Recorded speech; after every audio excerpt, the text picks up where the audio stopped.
Bonjour à tous, bienvenue sur Liberty TV dans l'émission Les coulisses du voyage. J'ai le plaisir de recevoir sur ce plateau Philippe Guérin, qui n'est autre que le président du comité régional du tourisme de Midi-Pyrénées. Bonjour. Bonjour à vous.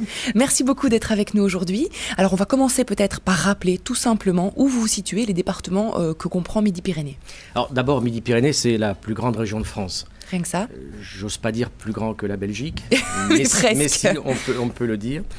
Plus grande région de France, avec 8 départements qui composent cette région. 8 départements avec une capitale régionale, Toulouse.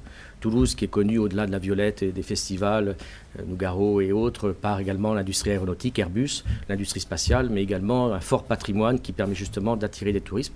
Un aéroport international qui reçoit près de 80 000 passagers par an, donc véritablement une plateforme aéroportuaire qui nous apporte un atout non négligeable. Tout à fait. Alors on a déjà pu vous voir, en tout cas sur les écrans belges, depuis quelques temps. On va vous voir d'ailleurs très prochainement en France. Je vous propose tout de suite de regarder le clip et de voir un petit peu à quoi ça ressemble.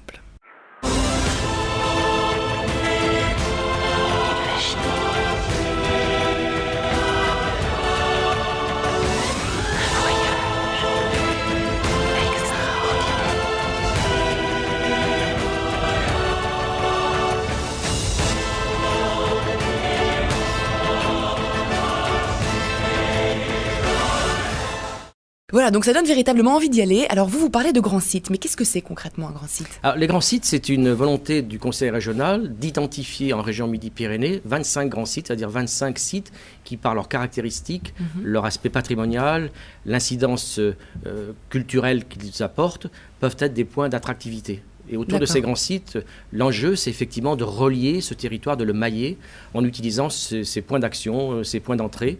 Il y a par exemple Toulouse, il y a Albi, il y a Rodez qui est maintenant un nouveau grand site, il y a Lourdes, il y a également le Pic du Midi, vous avez l'Ariège, donc manifestement des sites très éclectiques et qui permettent à chacun de trouver et de pouvoir ainsi visiter ce qu'ils aiment, que ce soit un côté culturel, que ce soit un côté patrimonial, les chemins de Saint-Jacques-de-Compostelle avec Conques. Oui. Donc véritablement une offre touristique très large qui permet que chacun puisse venir passer des vacances en Midi-Pyrénées. C'est d'ailleurs la raison pour laquelle, depuis 3 semaines maintenant, ici en Belgique, mais également actuellement en France, nous avons ces spots dans les cinémas et à la télévision pour amener les gens à venir passer leurs vacances chez nous. Vous diriez que vous êtes une destination culturelle, sportive, familiale. Comment est-ce que vous définiriez ? Nous sommes une destination multi-activité. Il y a de la gastronomie, il y a du sport, il y a le rugby, qui est quand même un élément non négligeable en Midi-Pyrénées. Toulouse, champion de France, champion d'Europe, donc véritablement une équipe très, très, très forte et très puissante. Mais il y a également, je dirais, les petits gîtes. Il y a ce côté un peu intimiste, il y a ce côté passion avec les Pyrénées, avec les randonnées que vous pouvez faire en montagne, mais également en plaine.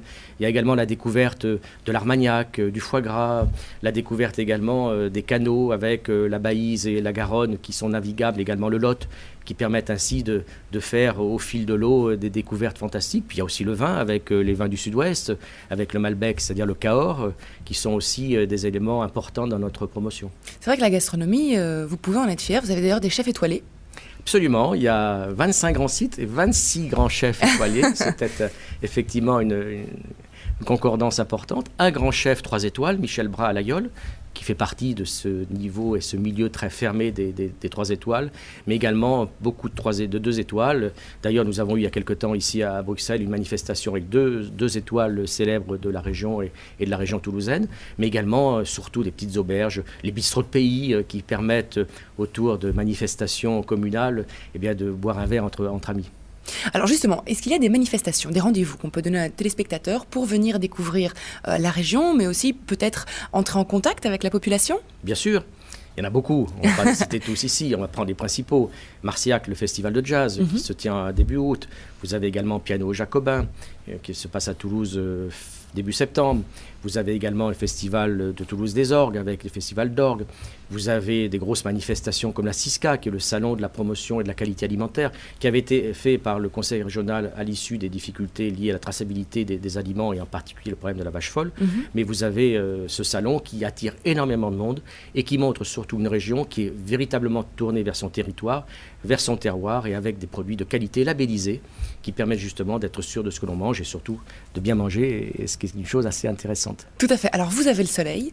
Est-ce qu'on peut dire que vous êtes vraiment en pleine activité en été et que la région s'endort un peu plus en hiver, ou au contraire, c'est une région 4 saisons? Il y a plus de 2000 heures de soleil par an, ce qui est important. De quoi jalouser certaines personnes, de quoi certains endroits. Effectivement, certaines personnes. Toute l'année, il y a des choses à faire. Actuellement, le ski dans les Pyrénées, il y a une trentaine de stations de sport d'hiver qui battent leur plein, beaucoup d'enneigement, effectivement, surtout un aspect très famille, avec également le thermoludisme, puisque vous faites du ski le matin en début d'après-midi, et après vous pouvez aller vous reposer dans des thermes naturels, faire du thermoludisme, vous relaxer corporellement après une dure journée de descente ou de ski de fond. Mais vous avez également au printemps des randonnées, vous avez la pêche à la truite, vous avez également la possibilité de venir crapahuter dans la montagne et découvrir Montségur, le pic du Midi, le Vignemale et d'autres pics assez connus.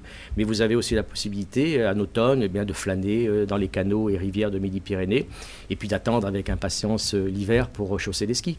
Et l'été, c'est la période pleine des festivals où on peut se promener. Il fait quelquefois un peu chaud, mais il y a des lacs pour se rafraîchir, il y a plein mal de piscines qui peuvent vous accueillir.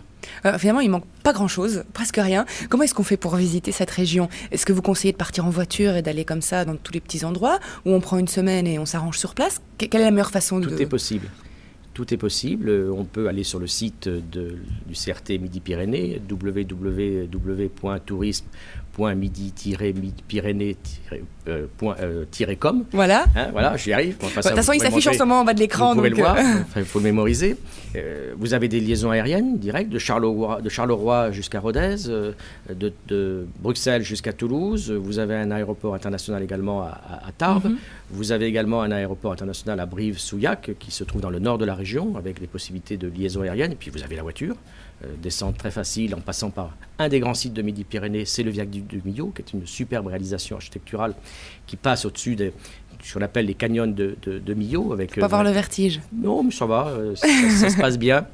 Et puis ensuite, vous avez la possibilité de descendre en train, TGV, qui peut vous amener, après quelques heures, sur Toulouse. Alors, pour les nouveautés, donc on peut dire que le CRT est très actif. D'ailleurs, quand on vous entend, vous êtes un passionné. Pour les nouveautés de 2012, pour les personnes qui sont déjà venues vous voir et qui veulent venir vous voir, qu'est-ce qu'ils peuvent voir de nouveau? D'abord, il y aura du nouveau foie gras, parce qu'on leur a refait du nouveau magret et du nouveau cassoulet.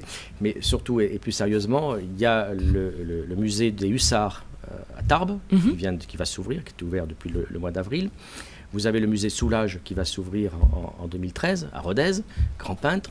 Et vous avez également le musée Toulouse-Lautrec à Albi, qui a été totalement refait, qui est ouvert depuis quelques jours, et qui permet ainsi de présenter toute la collection du peintre Toulouse-Lautrec, peintre haï, maudit et censuré, parce qu'il montrait des choses de la vie que la bonne société avait du mal à prendre et à accepter, mais qui représente une palette artistique extraordinaire et fantastique. Après, vous avez tous les festivals, je parlais tout à l'heure de jazz à Marciac, donc toute une possibilité, quelle que soit la saison, de découvrir des choses en Midi-Pyrénées, et surtout de bien rester pendant la dizaine de jours que l'on espère avoir des touristes dans la région pour justement profiter de toutes ces bonnes choses. Alors, s'il y avait un endroit à retenir, une place ou quelque chose absolument à faire, qu'on ne peut pas rater quand on va dans votre région, qu'est-ce que ce serait? C'est très compliqué ce que vous me demandez. Parce que d'abord, ça fait appel à ce que je préfère, mais en tant que président du CRT, c'est difficile de privilégier un site par rapport à un autre. Je crois que ça dépend de ses appétences et de son goût. Si on aime la montagne, Montségur est fantastique. Le pic du Midi est superbe. Si on aime la plaine, on va sur le Tarn-et-Garonne, Moissac, la Grave, la Garonne. Si on aime le bateau, on va sur les canaux. Si on aime la culture, il y a énormément de musées. Si on aime l'architecture, eh bien on découvre les Bastides du Gers, où on va voir les petits villages de l'Aveyron qui sont plutôt une orientation architecturale Massif central. Où on va sur Millau, qui est plus méditerranéenne. Donc voilà, il y a véritablement un éclectisme tel qu'il est difficile de dire il faut aller là. En tout état de cause, où vous irez, ça sera parfait et je crois que vous ne pourrez qu'être que séduit de cette région. Eh bien voilà, ce seront les mots de la fin. Merci beaucoup Monsieur Guérin d'avoir été avec nous. Vous nous avez vraiment fait partager l'envie en tout cas d'aller chez vous. On vous retrouvera peut-être l'année prochaine pour d'autres nouveautés. J'espère Valérie et merci beaucoup de votre accueil. Merci à vous de nous avoir suivis et très bonne suite de programmes sur Liberty TV.